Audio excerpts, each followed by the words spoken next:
Hello students, welcome back to the channel.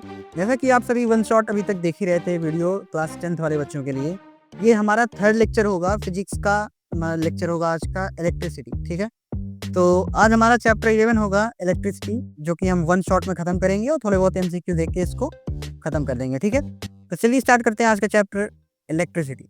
Properly बोलें तो current electricity, या फिर आम भाषा में इसको आप इलेक्ट्रिसिटी भी कह सकते हैं। सबसे पहली बात आती है यहाँ पे चार्जेस। आखिर चार्जेस क्या है?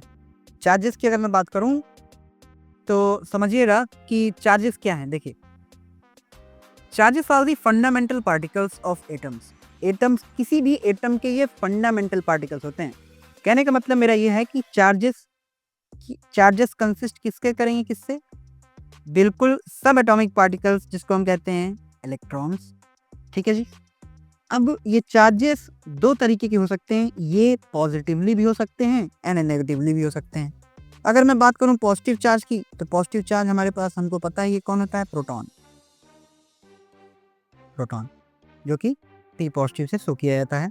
और नेगेटिव चार्ज अभी मैंने बताया आपको, इलेक्ट्रॉन। इलेक्ट्रॉन जिसको हम E नेगेटिव से शो करते हैं। याद रखिएगा, like charges repel each other. Like charges एक दूसरे को धक्का देते हैं, वहीं पे अनलाइक चार्जेस क्या करते हैं, एक दूसरे को अट्रैक्ट करते हैं। ठीक है जी। नेक्स्ट आता है कूलाम। आखिर कूलाम क्या है? Coulomb is a unit of charge, आप सभी को पता होगा। एसआई यूनिट है। क्या है कूलाम? क्या है? एसआई यूनिट है। अगर हम डिफाइन करने को बोले आपको, एक कूलाम चार्ज क्या होता है, एक कूलाम चार्ज अगर पूछें क्या होता है, तो याद रखिएगा आप इसको डिफाइन ऐसे करिए कि एक कूलाम चार्ज जो है, ऐसा charge present on approximate 6 × 10⁻18 electrons. कहने का मतलब मैं बोलूं कि लगभग ये इलेक्ट्रॉन्स के चार्जेस के बराबर होता है, जो उसी को हम लोग कहते हैं एक कूलाम चार्ज। अब चार्ज ऑन 1 इलेक्ट्रॉन, एक इलेक्ट्रॉन पे चार्ज कितना होता है? एक इलेक्ट्रॉन की मैं चार्ज की बात करूं तो नेगेटिव ऑफ 1.6 × 10⁻19 कूलाम। याद रखिएगा, जरा सा डिफरेंस है यहाँ पे। अगर ये वैल्यू आपको दे रखी है नेगेटिव में, तो ये है चार्ज किसका? इलेक्ट्रॉन का। अगर ये नेगेटिव को आप हटा दीजिए, नॉर्मली लिख दीजिए 1.6 × 10⁻19 कूलाम, तो ये चार्ज बन जाता है किसका? ये चार्ज बन जाता है प्रोटॉन का। ठीक है जी। चल, वेयर एज यहाँ पे क्यों क्या है? क्यों है charge, total charge, small n है नंबर ऑफ इलेक्ट्रॉन्स, E है यहाँ पे चार्ज ऑन एक इलेक्ट्रॉन। तो हम इसको क्वांटाइजेशन से देख सकते हैं। क्वांटाइजेशन, कैपिटल Q बराबर NE। यहाँ पे कैपिटल Q रिप्रेजेंट कर रहा है चार्ज को, टोटल चार्ज को। Small n stands for number of electrons और small e stands for electron पे, एक इलेक्ट्रॉन पे जो चार्ज है वो E दर्शा रहा है। ठीक है जी। अब आगे बात आती है कि आखिर करंट क्या है। करंट, जिसको हम शो करते हैं किससे? कैपिटल I से कह लो। करंट क्या है? करंट को सिंपली भाषा में बोलूं, current is a rate of flow of charge is called current. मतलब चार्ज का जो फ्लो हो रहा हो पर यूनिट टाइम पे। देखो ना, करंट क्या है? करंट है जितना चार्ज बह रहा हो पर यूनिट टाइम में। कहने का मतलब यहीं से हमको पता चल गया क्या? चार्ज, करंट को हमने I से शो किया और चार्ज को हमने Q से शो किया, और इसके नीचे टाइम को हम T से शो करें, तो इसका फॉर्मूला बन गया I बराबर Q/T। I बराबर Q/T। इसका मतलब ये चार्ज क्या है, करंट क्या है? जितना चार्ज यानी कि Q जितना बह रहा है जितने समय में, वही तो इसका क्या हुआ, वही कहलाएगा इलेक्ट्रिकल करंट। अब Q का याद रखिएगा, जो Q है मतलब चार्ज की यूनिट होती है कूलॉम और टाइम की यूनिट होती है सेकेंड। तो हम इसकी यूनिट बता सकते हैं, इसकी हम नॉर्मल यूनिट क्या लिख सकते हैं? कूलाम्ब पर सेकेंड। आप ऐसे देखिए ना, कूलाम्ब अपॉन सेकेंड है, और यही सेकेंड जब ऊपर जाएगा, जब यहाँ पे सेकेंड है, कुछ नहीं दिया है पावर में, तो मतलब पावर +1 में मानते हैं। जैसे ही ऊपर जाएगा तो ये -1 में हो जाएगा। तो इसीलिए एनसीईआरटी आपकी कूलाम्ब इंटू सेकेंड का पावर -1, इसको इनवर्स बोलते हैं। ये देती यूनिट, जैसा कि आप इसकी यूनिट यहाँ देख सकते हैं। यूनिट ऑफ करंट एम्पियर होगा, या फिर 1 एम्पियर बराबर कितना होगा, यहाँ पे दिया है 1 एम्पियर जो होगा वो इक्विवेलेंट होगा 1 कूलाम्ब सेकंड के पावर -1, यही तो मैंने बोला जो ऊपर चला जाएगा, ठीक है। 1 मिली एम्पियर क्या होगा, 1 मिली एम्पियर बराबर होगा 10 टू द पावर -3 एम्पियर, मिली -3 होता है 10 की पावर -3, और 1 माइक्रो एम्पियर, माइक्रो में 10 की पावर -6 होता है, तो ये क्या हो जाएगा 10 टू द पावर -6 एम्पियर, ठीक है जी। Unit is measured by, sorry, current is measured by ammeter, its symbol is plus A बीच में लिखा रहेगा, एमीटर। याद रखिएगा ये एक डिवाइस होता है एमीटर। आप अगर कभी भी आज के बाद सर्किट देखना तो वहाँ पे किसी भी सर्किट में से ए लिखा होगा और ऐसा सर्कल सा बना होगा, तो समझ लीजिएगा ये कुछ और नहीं, ये एमीटर है। एमीटर ही जो है करंट के फ्लो को नापता है। Ammeter measures the flow of rate of flow of current, ठीक है जी। Ammeter has very low resistance and always connected in series. याद रखिएगा अमीटर की खास बात याद रखिएगा कि अमीटर जो होता है उसका रेजिस्टेंस बहुत कम होता है। अमीटर का जो रेजिस्टेंस होता है, अमीटर का जो रेजिस्टेंस होगा वो होगा तो बहुत कम। क्यों भाई? क्योंकि उसको तो नापना है ना, छोटे से छोटा करंट उसको बताना है, तो इसीलिए अमीटर का जो है रेजिस्टेंस बहुत कम होता है और ये हमेशा कनेक्ट होगा सीरीज कॉम्बिनेशन में, हमेशा ये सीरीज कॉम्बिनेशन में ही कनेक्ट मिलेगा आपको, ठीक है। Direction of current is taken positive to flow of electron, opposite to flow of electron, as electrons were not known at the time when phenomena of electricity was discovered. First, the current was considered to be flow of positive charge. Historical point of view की बात कह रहा है कि जब current की discovery नहीं हुई थी तो माना जाता था कि करंट जो है पॉजिटिवली चार्ज की तरफ फ्लो होता है, लेकिन आज समझिएगा कि करंट जो है वो हमेशा अपोजिट डायरेक्शन, इलेक्ट्रॉन जिधर मूव करेगा उसके अपोजिट डायरेक्शन में ही करंट का हमेशा फ्लो होगा। इस बात को ध्यान रखिएगा, ठीक है।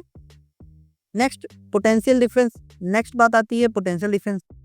आखिर ये पोटेंशियल डिफरेंस है क्या भाई? देखिए, work done to move a unit charge from one point to another, मतलब कहने का मतलब आप समझ लीजिए कि हमारे पास मान लीजिए ये एक पॉइंट है, क्या है हमारे पास, मान लीजिए ये एक पॉइंट है ए और ये हमारे पास पॉइंट बी। इस पॉइंट ए से हमने एक सिंगल चार्ज को उठा करके पॉइंट बी पे रख दिया। अब एक पॉइंट ए से उस चार्ज को उठा के पॉइंट बी पे ले जाने के लिए जो हमने कार्य किया, जो हमने वर्क किया, इसी को हम कहते हैं पोटेंशियल डिफरेंस, ठीक है जी, पोटेंशियल डिफरेंस। चल नेक्स्ट है 1 वोल्ट। अगर कोई बोले कि डिफाइन 1 वोल्ट, कि आखिर 1 वोल्ट होता क्या है, तो आप क्या कहेंगे? अच्छा, यही से हमको पोटेंशियल डिफरेंस का फॉर्मूला मिलता है कि भाई पोटेंशियल डिफरेंस क्या है? वर्क डन अपॉन चार्ज, मतलब जितना कार्य आपने किया, जितने चार्ज पे कार्य किया, वही क्या है पोटेंशियल डिफरेंस। तो 1 वोल्ट को आप कैसे डिफाइन करोगे? अरे आप समझो ना यार, इसको फॉर्मूला समझो। मान लीजिए हमको पता है पोटेंशियल डिफरेंस क्या है, वर्क डन अपॉन चार्ज। तो 1 वोल्ट कब होगा? 1 वोल्ट को कैसे डिफाइन करोगे? जब आप वर्क डन कितना करो, जब आप वर्क डन करो, एक जूल आप वर्क डन करो और एक चार्ज के साथ, तो देखो ना 1 1 जा 1, तब आंसर आएगा 1। तो यही तो हो गया पोटेंशियल डिफरेंस, यही तो हो गया 1 वोल्ट डिफाइन हो गया। इसी को यहाँ पे डिफाइन किया गया, इसी को, इसको ही तो डिफाइन करते हैं यहाँ पे। क्या 1 वोल्ट कैसे डिफाइन किया? व्हेन 1 जूल ऑफ वर्क, जब 1 जूल कार्य, जब 1 जूल काम वर्क डन जो है किया जाए in carrying 1 coulomb charge, 1 joule काम किया जाए और 1 कूलाम चार्ज को लेके, तब पोटेंशियल डिफरेंस जो आता है उसी को हम लोग कहते हैं 1 वोल्ट। समझ में आ गया? एसआई यूनिट क्या होती है? एसआई यूनिट क्या होती है किसकी? Potential difference. पोटेंशियल डिफरेंस की एसआई यूनिट क्या होगी? पोटेंशियल डिफरेंस की एसआई यूनिट होती है वोल्ट, ठीक है जी। तो 1 वोल्ट बराबर क्या होगा? 1 जूल इंटू कूलाम इनवर्स या फिर कूलाम की पावर -1। कैसे आया जी? अभी समझाता हूँ। देखिए, हमको पता है ऊपर वाले फॉर्मूले से हम जान गए कि वोल्ट क्या है। वोल्ट यानी पोटेंशियल डिफरेंस क्या होता है? पोटेंशियल डिफरेंस होता है वर्क डन अपॉन चार्ज। ठीक है जी। अब आप जानते हो वर्क डन की यूनिट होती है क्या? जूल। और चार्ज की यूनिट होती है क्या? कूलाम्ब। यानी कि जूल अपॉन कूलाम्ब कह दो या फिर जूल पर कूलाम्ब कह दो। ठीक है। इसी को अब जो नीचे यहाँ पे जिसका पावर कुछ नहीं है तो इसका पावर हम लोग जानते हैं कि ऑब्वियस अगर कुछ नहीं है तो +1 होगा। ये +1 ऊपर जाता है तो -1 में हो जाता है, सभी को पता है। तो ये हो जाता है जूल इंटू और मल्टीपल में हो जाता है जूल इंटू कूलाम्ब इनवर्स यानी कूलाम्ब के पावर -1, इसीलिए इसकी यूनिट हो जाती है। ठीक है जी। 1 वोल्ट समझा दिया। When 1 joule of work done in a carrying 1 coulomb charge then the potential difference is called 1 volt. ये हमने अभी एक्सप्लेन कर दिया। आइए देखते हैं थोड़ा सा वोल्ट मीटर के बारे में। आखिर ये वोल्ट मीटर क्या है? Volt meter is also a instrument that measures potential difference. Volt meter क्या मेजर करता है? पोटेंशियल डिफरेंस को मापता है। पोटेंशियल डिफरेंस को मापता है। ठीक है जी। कौन? Volt meter. एमीटर क्या करेगा? हम अभी बताया था एमीटर करंट को नापेगा, तो वोल्ट मीटर पोटेंशियल डिफरेंस को नापेगा। ठीक है जी। It has high resistance. याद रखिएगा वोल्ट मीटर में रेजिस्टेंस ज़्यादा होता है and is always connected in parallel. देख रहे हो एमीटर का जस्ट अपोजिट है। एमीटर में रेजिस्टेंस कम होता है, यहाँ पे रेजिस्टेंस ज़्यादा है। एमीटर सीरीज कम्बिनेशन में होता है और वोल्ट मीटर पैरेलल कम्बिनेशन में होता है। Symbol is V। ठीक है। Cell is the simplest device to maintain potential difference. ठीक है। Current flows from higher potential to lower potential. ये तो हमेशा का नियम है। हाई पोटेंशियल से लो पोटेंशियल डिफरेंस पे ही करंट का फ्लो होता है, चाहे वो करंट बोलो चाहे वो किसी भी पार्टिकल की बात कर लो। ठीक है। नेक्स्ट आता है हमारे पास symbols of some commonly used components in circuit. कुछ कॉमनली यूज्ड सर्किट्स के बारे में जान लेते हैं। जैसे कि मैं सबसे पहले बात करूं तो सबसे पहले है इलेक्ट्रिकल सेल। याद रखिए एक है तो ये सेल कहलाएगा। और बैटरी में यही जो है combination of more than 2 cells. की अगर की ओपन है तो ऐसा होगा, यानी कि इसको स्विच ऑफ बोलते हैं कंडीशन। की अगर क्लोज्ड है तो ये रहा क्लोज्ड का सिंबल और स्विच ऑन कंडीशन। अगर कहीं पर वायर में जॉइंट लगा है तो वो उसका सिंबल ये होगा। अगर वायर क्रॉसिंग है विदाउट जॉइंट तो उसका सिंबल ऐसा होगा। और अगर इलेक्ट्रिकल बल्ब है तो इसको हम ऐसे शो करते हैं। रेजिस्टेंस है तो हम लोग ऐसा शो करते हैं। रियोस्टेट है तो हम ऐसा शो करेंगे। एमीटर है तो हम ए शो करेंगे। और वोल्ट मीटर होता तो इसी की नाम भी लिख सकते थे। ये देखो दिया भी है वोल्ट मीटर का। ठीक है जी। आइए हम देखते हैं ओम्स लॉ। आखिर ओम्स लॉ क्या है और ये कहता क्या है और कहना क्या चाहता है? ओम्स लॉ कहता है कि जो पोटेंशियल डिफरेंस है across 2 points of metallic conductor, किसी भी मेटल के कंडक्टर के दोनों छोर पे जो भी पोटेंशियल डिफरेंस है वो डायरेक्टली प्रोपोर्शनल होगा किससे? Current passing through a circuit provided at that temperature remains constant. और उस सर्किट के टेम्परेचर पे जिससे वो करंट जिस पे प्रोवाइड हो रहा है उस पे क्या होगा? टेम्परेचर रिमेन्स हमेशा कांस्टेंट रहेगा। और इसका मैथमेटिकल एक्सप्रेशन क्या है? इसका मैथमेटिकल एक्सप्रेशन क्या होता है? देखिए इसका मैथमेटिकल एक्सप्रेशन क्या हो जाएगा? इसके मैथमेटिकल एक्सप्रेशन की मैं बात करूं कि ये होता है V is directly proportional to I, जो कि बनता है, और यहाँ पे प्रोपोर्शनैलिटी साइन अगर हम हटाते हैं तो ये क्या बन जाएगा?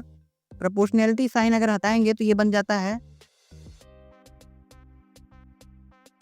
हमको ओम्स लॉ से पता चला कि जो पोटेंशियल डिफरेंस V है वो डायरेक्टली प्रोपोर्शनल होगा करंट I के। ठीक है। तो प्रोपोर्शनैलिटी साइन हटा के हम इसकी जगह पे R यूज कर लेते हैं तो हमारा नेट बनता है V equals to I into R। इतनी बात क्लियर है क्या? चलो R क्या है भाई? R is a constant. R क्या है? R याद रखिए कभी भी आप प्रोपोर्शनैलिटी साइन को हटाओगे तो उसकी जगह पे आपको कोई ना कोई एक कांस्टेंट टर्म यूज करना पड़ेगा, कोई ना कोई कांस्टेंट वहां पे चिपकाना पड़ेगा। तो R क्या है यहाँ पे? R is a constant called resistance for a given metal. मतलब ये मेटल टू मेटल वेरी कर सकता है कि हर मेटल में रेजिस्टेंस कितना है। आइए VI ग्राफ देख लेते हैं। अगर याद रखिएगा कभी भी कोई भी एक्सप्रेशन अगर किसी भी चीज के डायरेक्टली प्रोपोर्शनल होता है तो जो ग्राफ बनता है वो आपका सदैव उस ग्राफ का equation y equals to M X plus C बनाता है, और this is the equation of straight line. It means graph हमेशा स्ट्रेट लाइन बनेगा, स्ट्रेट लाइन। ठीक है जी। Now next one is resistance. Next है हमारा resistance, that is capital R. ठीक है जी। रेजिस्टेंस क्या है? It is a property of conductor to resist the flow of charges through it. भाई ये एक प्रॉपर्टी है कंडक्टर की जिससे ये करंट को रोक सके। ठीक है। और इसका एसआई यूनिट होता है ओम। एसआई यूनिट क्या होता है इसका? ओम। रेजिस्टेंस का एसआई यूनिट ओम। तो 1 ओम बराबर क्या हो जाएगा? 1 ओम बराबर होता है 1 volt upon 1 ampere. 1 volt upon 1 ampere. मतलब जी ये कैसे निकाले आप? अरे भाई ओम्स लॉ से तो निकाला। कैसे? हमको पता है V इक्वल्स टू होता है I इंटू आर। ठीक है। तो हमने क्या निकाल दिया? हमको पता है V इक्वल्स टू होता है क्या? I into R. तो हम इधर मल्टीप्लाई में है, आर ये करंट क्या है? मल्टीप्लाई में इधर, तो हम इसको इधर भेजेंगे तो ये डिवाइड में हो जाएगा। ये बन जाएगा V by I equals to R. तो रेजिस्टेंस क्या बन गया? वो वोल्ट, ये पोटेंशियल डिफरेंस और करंट बन गया। V की यूनिट होती है वोल्ट, पोटेंशियल डिफरेंस की यूनिट होती है वोल्ट, करंट की यूनिट होती है एम्पियर। तो बन गया ना इसका यूनिट वोल्ट अपॉन एम्पियर, जो कि यहाँ पे लिखा है। अब आप समझ गए। तो यहाँ पे हम 1 ओम को डिफाइन कैसे कर सकते हैं? बड़े प्यार से कर सकते हैं। 1 ओम को हम बड़े प्यार से डिफाइन कर सकते हैं। कैसे? When potential difference of 1 volt of current through a circuit of 1 ampere then resistance is 1 ohm. यही अभी मैंने एक्सप्लेन कर दिया। ठीक है। अब बात करते हैं थोड़ा सा रियोस्टैट के बारे में। आखिर ये रियोस्टैट क्या है? रियोस्टैट क्या है? Rheostat is a variable resistance is a component used to regulate the current without changing the source of voltage। कहने का मतलब ये जो आप पंखे की स्पीड धीरे करते हैं तेज करते हैं, ये फंक्शन करता है रियोस्टैट से। रियोस्टैट को हम घटाते बढ़ाते हैं। कैसे? रेजिस्टेंस को बढ़ाने और घटाने के लिए हम यूज करते हैं रियोस्टैट का। ठीक है जी। Factors on which resistance of a conductor depend. ऐसे फैक्टर्स जिसपे कंडक्टर का रेजिस्टेंस डिपेंड करे। Factors affecting resistance of a conductor. कौन कौन से फैक्टर्स हैं देख लेते हैं फटाफट। पहला है resistance of uniform metallic conductor. क्या है? पहला है डायरेक्टली प्रोपोर्शनल होगा उसके लेंथ ऑफ कंडक्टर के, इनवर्सली प्रोपोर्शनल होगा area of cross sectional area के, और डायरेक्टली प्रोपोर्शनल होगा टेम्परेचर के, और depends on nature of material, किस तरह की तार बनी है उससे वो डिपेंड करेगा। नेक्स्ट है रेजिस्टिविटी। नेक्स्ट टॉपिक है हमारा, नेक्स्ट है रेजिस्टिविटी, जिसको हम लोग रो से शो करते हैं। It is defined as the resistance offered by a cube of a metal of side 1 metre when current flows perpendicular to the opposite face. भाई इसको हम डिफाइन करते हैं कि भाई ये ऐसा रेजिस्टेंस है जो किसी क्यूब पे लगता है और उस क्यूब के मटेरियल के एक साइड के 1 मीटर पे लगे, और वो करंट का जो फ्लो हो परपेंडिकुलर मतलब 90 डिग्री पे उसके अपोजिट फेस पे। ठीक है। इसकी एसआई यूनिट होती है, क्या? Ohm meter. Resistivity does not change with change in length और क्रॉस सेक्शनल एरिया। ये लेंथ और क्रॉस सेक्शनल एरिया पर डिपेंड नहीं करेगा, लेकिन रेजिस्टेंस डिपेंड करता है। But it changes with change in temperature, लेकिन ये बस केवल और केवल टेम्परेचर पर डिपेंड करेगा। Range of resistivity of metal and alloy is, alloy और मेटल की रेजिस्टिविटी कितनी होती है? कहाँ से कहाँ तक की रेंज होती है? 10 to the power 8 से 10 to the power 6 ohm metre. ठीक है। Range of resistivity of insulator की रेंज क्या होती है? 10 to the power 12 से 10 to the power 17 ohm meter. Resistivity of alloy, अगर मैं बात करूँ रेजिस्टिविटी ऑफ एलॉय की रेजिस्टिविटी तो जनरली हायर होती है then that of constituent of metal. Alloy do not oxidize, जलता नहीं है रेडियली एट हाई टेम्परेचर पे। हाई टेम्परेचर पे एलॉय जलता नहीं है। So they are commonly used in electrical heating device, इसीलिए इनको हम इलेक्ट्रिकल हीटिंग डिवाइस में यूज करते हैं। Copper and aluminium are used for electrical transmission lines as they have low resistivity. Copper और एल्यूमिनियम हम यूज करते हैं क्योंकि इनकी रेजिस्टिविटी बहुत ही ज्यादा कम होती है, that's why. Register in a series, register को सीरीज में देख सकते हैं आप इस डायग्राम से। When two or more resistors are connected end to end, दो या दो से ज्यादा रजिस्टेंस कनेक्ट हो end to end, the arrangement is called series combination. कहने का मतलब मेरा, अगर ये रजिस्टेंस एक लाइन में है तो ये क्या कहलाएगा, ये कहलाएगा सीरीज कॉम्बिनेशन। ठीक है जी। टोटल रेजिस्टेंस इसका जो होगा हम कैसे ऐड करेंगे, अगर सीरीज में है तो R1 plus R2 plus R3 direct add कर लेंगे। करंट जो फ्लो होगा, current through a resistor, her register में सेम होगा। इक्विवेलेंट रेजिस्टेंस होगा larger than the largest individual current. ठीक है। इसका जो टोटल वोल्टेज होगा वो सम ऑफ वोल्टेज ड्रॉप के होगा। इसमें इसके वोल्टेज भी नेट हम कैसे निकालेंगे, V1 plus V2 plus V3 के साथ।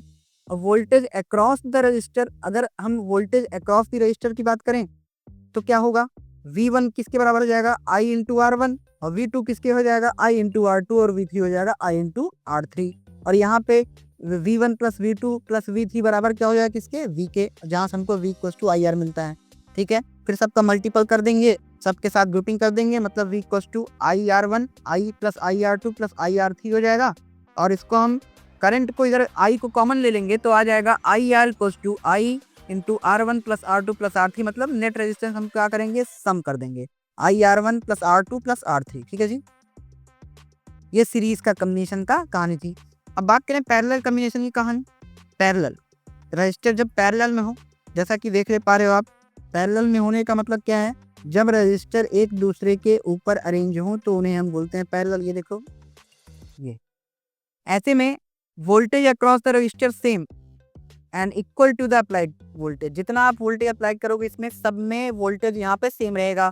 और टोटल करंट जो होगा इसमें वो इक्वल टू, बराबर होगा किसके, sum of current through the individual resistance. Individual resistance में जितना जाएगा उसके ये बराबर होगा, मतलब I बराबर हो जाएगा I1 plus I2 plus I3। ठीक है। जो कि इसमें हम रेजिस्टेंस को 1/R1 plus 1/R2 plus 1/R3 करके ऐड करेंगे, मतलब V/R ऐड करेंगे हम कैसे, V/R1 plus V/R2 plus V/R3 से। ठीक है। यहाँ पे हम रेसिप्रोकल इक्विवेलेंस निकालते हैं रेजिस्टेंस का, 1/R टोटल को 1/R1 plus 1/R2 plus 1/R3 से करेंगे। ठीक है। इक्विवेलेंट रेजिस्टेंस यहाँ पे लेस होगा then the value of smallest individual resistance के, जो कि हम कंबाइंड में देखते हैं। ठीक। अब एडवांटेज क्या है पैरेलल कॉम्बिनेशन का सीरीज कॉम्बिनेशन के मुताबिक, तो समझिएगा पैरेलल कॉम्बिनेशन के कई फायदे हैं सीरीज के अकॉर्डिंग। सीरीज में in series circuit when one component fails the whole circuit broke down and none of the component works. मतलब अगर सीरीज में एक भी कंपोनेंट खराब हुआ तो सारा खराब हो जाएगा। Different appliances have different requirement of current, this can not be satisfied in series and current remain same. मतलब अलग अलग घर में इक्विपमेंट है, अलग अलग करंट चाहिए, तो सीरीज में क्या होता है, ऐसा नहीं कर पाता वो। ठीक है। The total resistance in a parallel circuit is decreased. जो पूरा पैरेलल सर्किट होता है उसमें रेजिस्टेंस कम हो जाता है, या फिर मैं कहूँ कि कम अप्लाई होता है या फिर कम लगता है। ठीक है। नेक्स्ट है हमारा heating effect of electric circuit. Electric circuit के हीटिंग इफेक्ट के बारे में मैं बात करूं तो देखिए, if an electrical circuit is purely resistive, अगर कोई भी इलेक्ट्रिकल सर्किट प्योरली रेजिस्टिव है तो source of energy continuously get dissipated entirely from the heat, this is known as heating effect of electrical current. भाई आप ही देखो, कॉमनली आप गर्मी के दिनों में फोन चार्ज करते होगे तो आपको गर्माहट महसूस होती है, क्योंकि इलेक्ट्रॉन सेम चार्ज के रिपेल करेंगे, थोड़ा बहुत वहाँ टकाएंगे तो उसकी वजह से हीट जनरेट होगी। ठीक है। तो इसका हम ये सब नहीं बताएंगे, इसका हम मेन फॉर्मूला आपको बताएंगे, H equals to I square RT इसका फॉर्मूला होता है, जो आप याद कर लीजिए हीट का। ठीक है। अब यहाँ पे मैं बात करूँ अगर, तो यहाँ पे I क्या है, यहाँ पे I करंट है, R है रेजिस्टेंस, E है टाइम। ठीक है जी। नेक्स्ट हमारा टॉपिक आता है अगला, Joule's law of, next topic है Joule's law of heating effect of electric current. Joule ने क्या इफेक्ट अपना दिया, it states that, Joule's law of heating effect क्या कहता है कि it states that heat produces in a resistor, heat जो प्रोड्यूस होगा रजिस्टर में वो क्या होगा, वो डायरेक्टली प्रोपोर्शनल होगा स्क्वायर ऑफ करंट। मतलब एच जो होगा, हीट जो होगा, वो करंट जितना प्रोड्यूस होगा उसके डायरेक्टली प्रोपोर्शनल होगा, और वो भी स्क्वायर के, ठीक है, and directly proportional to the resistance. तो एच आर के भी मतलब कि डायरेक्टली प्रोपोर्शनल होगा, और डायरेक्टली प्रोपोर्शनल होगा किससे, टाइम के साथ भी, तो एच टाइम के साथ भी डायरेक्टली प्रोपोर्शनल होगा। यहीं से हमको इसका पूरा फॉर्मूला मिलता है, एच बराबर I square into R into T. ठीक है जी, चल। So heating effect is desirable in a device like electrical heaters, electrical irons, electric bulbs, electric fuse में हम लोग यूज करते हैं। ठीक है जी। Heating effect is undesirable in devices like computers, computer monitor, CRT, TV, refrigerator. मतलब heating effect जो हमें चाहिए, डिजायर है हमारी, वो कहाँ कहाँ है, इलेक्ट्रिकल आयरन में है, इलेक्ट्रिकल बल्ब में है, फ्यूज में है। बट कहाँ हमें डिजायरेबल नहीं है, कंप्यूटर में डिजायरेबल नहीं है, कंप्यूटर मॉनिटर्स में डिजायरेबल नहीं है, टीवी में नहीं है, रेफ्रिजरेटर में नहीं है। ठीक है। अगर मैं बात करूं in electrical bulbs, electrical bulb में, तो इलेक्ट्रिकल बल्ब्स की मैं बात करूं, most of the power consumed by the filament appears a heat and small part of radiator in form of light. ठीक है जी। अब यहाँ पे हम बल्ब में इसकी हीटनेस को यूज करते हैं, जो कि टंगस्टन ग्लो करता है इस हीटिंग इफेक्ट की वजह से। ठीक, filament of electrical bulb is made up of tungsten. ठीक है। तो फिलामेंट जो हम इलेक्ट्रिकल बल्ब में यूज करते हैं वो किस चीज का होता है, वो टंगस्टन होता है, जिसका सिंबल कैसा होता है भाई, जिसका सिंबल होता है WC। ठीक है, बियरेबल होता है। It does not oxidise directly at high temperature, it has high melting point 3380। मतलब मैं बात करूं 3380 डिग्री सेल्सियस इसका मेल्टिंग पॉइंट होता है, इतने टेम्परेचर पे ये मेल्ट होगा। इतनी बात क्लियर है। चलो नेक्स्ट है, the bulb are filled with chemical inactive gas like nitrogen, organ, argon and prolong to the life of filament. ठीक है। अब ये जो गैस इसमें भरी आती है बल्ब में, नाइट्रोजन और आर्गन, ये क्या करते हैं, इस टंगस्टन की लाइफ को और बढ़ा देते हैं। ठीक है। नेक्स्ट हम बात करेंगे इलेक्ट्रिकल फ्यूजेस के बारे में। आखिर ये इलेक्ट्रिकल फ्यूज होते हैं क्या हैं और इनका काम क्या है। It is safety device that protect our electrical appliances in case of short circuit और overloading। ये ऐसे डिवाइस हैं जो हमारी इलेक्ट्रिकल अप्लायंसेस को शॉर्ट सर्किट या ओवरलोडिंग से बचाते हैं। फ्यूजेस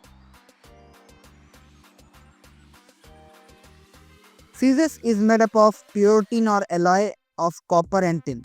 किस चीज का बना होता है, प्योर टिन का होगा या फिर एलॉय का बना होगा या तो कॉपर या टिन का बना होगा। Fuses is always connected in series with live wire. Series combination में कनेक्ट होंगे और लाइव वायर के साथ कनेक्ट होंगे। Fuse has low melting point. Current capacity of fuse is slightly higher than that of the appliances. जो appliances होते हैं उनसे इसकी हाई हीटिंग कैपेसिटी ज़्यादा होती है। ठीक है, मतलब ये ज़्यादा बियर कर सकता है। नेक्स्ट है इलेक्ट्रिकल पावर। आखिर इलेक्ट्रिकल पावर क्या है, rate at which electric energy is consumed or dispatched in an electric circuit. ऐसे रेट जिससे इलेक्ट्रिकल एनर्जी कंज्यूम हो, यूज हो रही हो और डिस्पैच हो रही हो, निकल रही हो, उसी को हम कहते हैं इलेक्ट्रिकल सर्किट।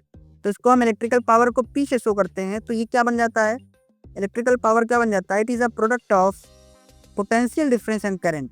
तो इसका पूरा फॉर्मूला बनता है P equals to I square R, जो कि हम पूरा बनाते हैं P equals to V square by R। ठीक है जी। ऐसा यूनिट होता है इसका वॉट पावर का। तो 1 वॉट बराबर क्या आ जाएगा, 1 वोल्ट इंटू 1 एम्पियर। ठीक है जी।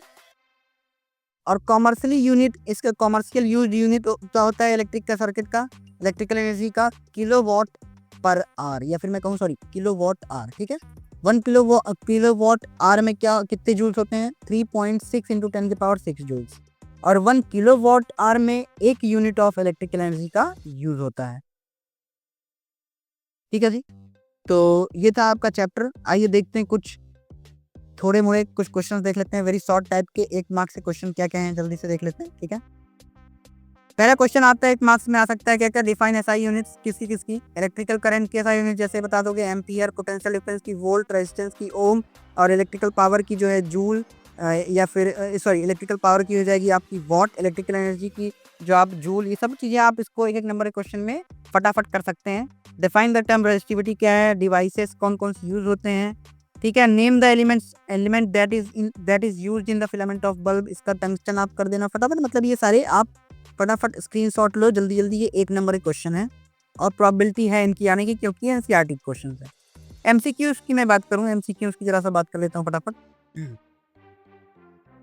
What is the rate of flow of electrical charge is called? भैया rate of flow of electrical of charge कहलाता है क्या? Electrical current. Which of the following is the SI unit of electrical current? Electrical current की SI unit क्या है? Ampere है, ठीक है। Which instrument is use to measure electrical potential? भैया इलेक्ट्रिकल पोटेंशियल को कौन किससे हम यूज कर सकते हैं? इलेक्ट्रिकल पोटेंशियल को याद रखना वोल्ट मीटर से, ठीक है। पोटेंशियल डिफरेंस, इलेक्ट्रिकल करंट होता तो एमीटर ज्यादा, ठीक। Which one unit of electrical charge move from one point to in an electrical circuit to then the amount of work done is joule is known as? भैया ये तो पता ही है, potential difference होता है वर्क डन जो करना पड़े हमें, ठीक है। The hindrance present by material of a conductor to smooth passing of electrical current is known as resistance. The resistance of a conductor is directly proportional to, resistance directly proportional किसके होगा? मतलब किस पे डिपेंड करता है resistance? Resistance depend करता है cross sectional area पे। Purpose of a rheostat, rheostat किस काम के आता है? मैंने बताया ना, स्पीड धीरे और कम करते हैं जो वो रियोस्टैट ही तो है। रियोस्टैट का काम होता है कि रेजिस्टेंस को कम ज्यादा करना। तो इंक्रीज द मैं ना डिक्रीज द मैग्नीट्यूड ना increase or decrease the magnitude of current, ठीक है जी। सी क्या है? Increase or decrease the unit of, इसका एक मिनट कहाँ चला गया, ठीक है। हाँ तो देखो ऐसा क्या है कि रियर रियोस्टैट का पर्पस क्या है? Increase the magnitude of current, ना decrease the magnitude of current, ना increase or decrease the magnitude of current, ना नन ऑफ दीज होगा इसका, क्योंकि रियोस्टैट का यूज होता है रेजिस्टेंस को बढ़ाना और कम करना, ठीक है। बाकी आप देख लो फटाफट। तो ये था हमारा इलेक्ट्रिसिटी का आज का चैप्टर। उम्मीद करते हैं आप सभी को ये चैप्टर बहुत अच्छा लगा होगा और समझ में भी आया होगा। यहाँ तक अगर आप बने थे तो आप सबका बहुत बहुत धन्यवाद। वन शॉट वीडियो देखते रहिए, बाकी सारे वन शॉट्स आते रहेंगे लाइन बाय लाइन। प्लीज़ इसको आप फटाफट चेक करते रहिए। अगर आपको कोई भी सुझाव या फिर कोई भी डाउट हो तो प्लीज़ कमेंट सेक्शन में जरूर डालिए, हम उसका जरूर रिस्पॉन्स करेंगे। मिलते हैं आप सभी से नेक्स्ट वीडियो में। टिल देन आप सभी अपना ध्यान रखिए, स्टे हेल्दी।